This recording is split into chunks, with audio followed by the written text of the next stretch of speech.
So I am going to tell you a story today about the dumbest carton of eggs me and my friends have ever bought. So it was December of 2013, and I was a sophomore in high school. I was 16 years old, and I had my best friend when I was a little kid visiting up from Portland. His name was Riley. And he had been up visiting for about a week, and we've been having a good time with my family, hanging out, seeing old friends. And then it was his last night in town, and so we were trying to think of something fun to do to like make it memorable. So we decided to go over to my friend Isaiah's house with our other friend Devontae. So we're over at Isaiah's house, we're hanging out, playing video games, just talking, trying to think about something to do. And then our other two friends, Sam and Andre, text us and ask if we want to hang out. We said sure, so they come on over.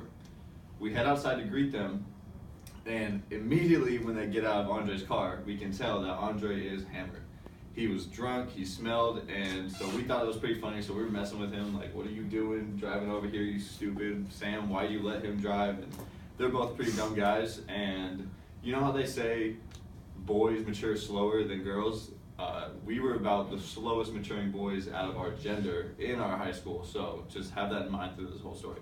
So then we're getting to talking about what we're going to do that night. We're like, we want to make it memorable. And someone's like, oh, we should go TP or egg this dude's house. And we were like, yeah, that'd be funny. Like, I'm like, yeah, let's do it. And Riley has always been kind of a better kid, and his parents are kind of strict. So he is, I can tell, not very in on it. He's like, yeah, I don't think so, man. I don't really know if I want to do this. But we all convinced him, we're like, dude, come on. It's your last night here. Let's make it memorable. It's not that bad. It's innocent. It's just our friend. So we all piled into the car, and we all couldn't fit in the seats. So Riley was in the back seat, like in the trunk, sorry. And his head is poking over the back seats. So we're driving along, we stop at the nearest grocery store, we get a carton of eggs with the change that we can find in Andre's car, and we go and head out the grocery store parking lot, and my friend Sam is sitting in the driver's side, or the passenger seat, and Isaiah's driving because Andre was drunk and we're not gonna let him drive again. And so we're driving, and I can see in the rearview mirror that Sam's face is getting kind of smirky and has an idea.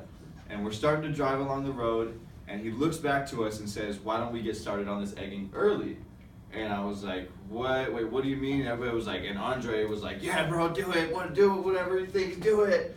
And we were all kind of like, what do you mean? And I could tell Riley was starting to breathe heavy, and he was like, and he was getting nervous. He did not like the situation he was in at all. And Sam rolls down the window, leans his body out, has an egg in his hand, cocks back, and wham, hits the next car coming across in the other lane. Splatters all over the windshield. It was a pretty good throw by, like, in all honesty. Like, he hit his windshield dead on. Immediately when he hits the windshield, the car whips around, starts to follow us. We know we're screwed by the headlights, by the sound, and by the look of the car. There's no way we're outrunning this car. So Isaiah darts off into the nearest neighborhood. He's swerving around trying to lose him. It's pretty funny us trying to lose this car, and he's staying right on our ass. He's not letting us go anywhere. He's right on our butt, and we can tell he's taking a picture of our license plate. So we're all like, oh shoot, we're screwed. He's taking a picture, just trying to move faster, and eventually he tails off and says and gives up pretty much. We all think we're all like, oh yeah, we did it. We lost him. He gave up on us. We're fine. So, being the dumb kids we are and not going in the opposite direction or just parking the car for a while or chilling and leaving to someone else's house, we decided to go back down the same main street that we just hit this guy's car with an egg, and right by the grocery store that we just bought the eggs at.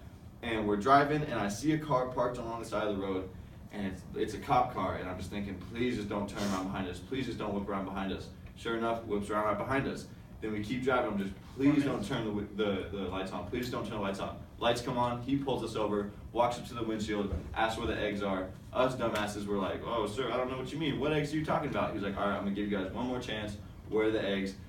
We pulled out the eggs from underneath. He has us all get out the car. And meanwhile, I can see, right when he says get out the car, I can see Riley's head poke up from the trunk, sweat beating down his face. He was about ready to cry because he knew he was screwed. Anyway, we're all on the side of the curb with our hands behind our back. He makes us each write down our name and have us call each of our parents to come pick us up at 2:30 a.m. And they all have to drive up individually and pick each one of us up. And each one of us got screamed at once they arrived. And it was kind of funny to watch, but we all thought in the moment we would never see each other again.